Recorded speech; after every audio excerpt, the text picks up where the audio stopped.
Ken Gibbs, here to tell you, actually I did a slide before this for a CHE program called How to Make a Video Game.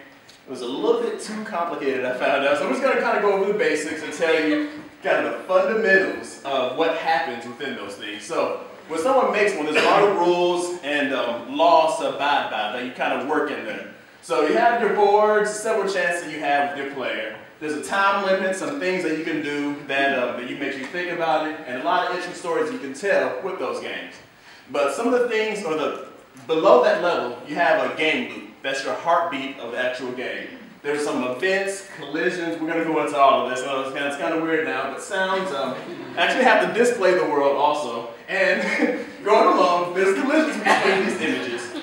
There's and then game world objects. So with that, there could be physics, a lot of health, your score, a lot of things that you see up front. So one of the first things we're going to go to is between collisions. Now, we're going to have a little math lesson here, so please forgive me. So you have your plane. That's really how 2D games work. You have an X and a Y, and that's how you know exactly where your two items are, your two images. Now, in order for things to happen, you're going to have to use some math. You don't have to go into technical, but there's some things out there to where when you find two boxes colliding, then you can make events happen. Bats collide with spikes, bats, things like that. But there's more to it after that. So, with not just the collision, you have your control. Whenever you press the left button, and then let's say your player goes from 1x and then subtract it. Oh, okay, there we go. It's going to go over one position. So that's how you really move under the game. Let's say you press the A button to jump.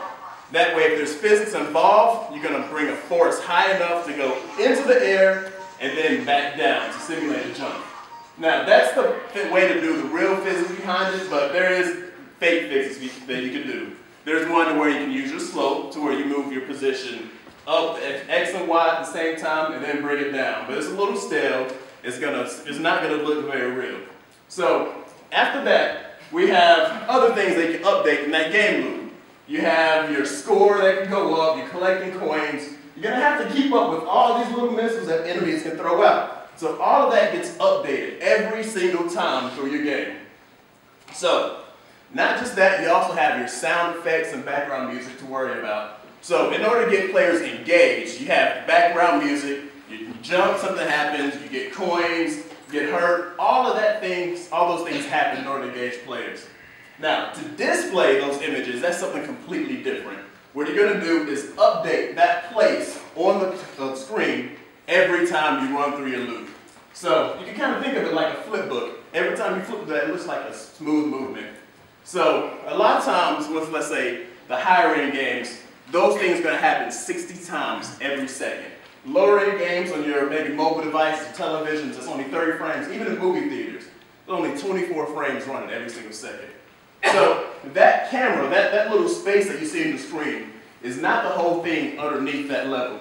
You have, let's say, starting at that bottom corner, you have an entire map. So you're going to only keep up with what those two items happening on the screen are going on. So outside of that, there are other things going on. When you get to that position, knowing where you are on the screen, it can update. So every time that you get to a certain position, you see something happens. Every time you get there, that's because it's scripted. So your enemies, for instance, you have those that you can move. We're going to do simple AI where if you say your person is up here, you're going to move them to the left every time you see that your player is less than that position on X, and then you can move them up like that. That's going to simulate a way to where they're actually following the player. So each time you know that it's any time that number is less than the player, you can have that following. Other things you can use is, let's say, distance between the person or animation. So let's say, for instance, that animating like in a flip book. You can name each of those items in order for the person to know what's going to be going on, in order to bring that player to life. So when you're animating, it's going to go through those 60 frames a second.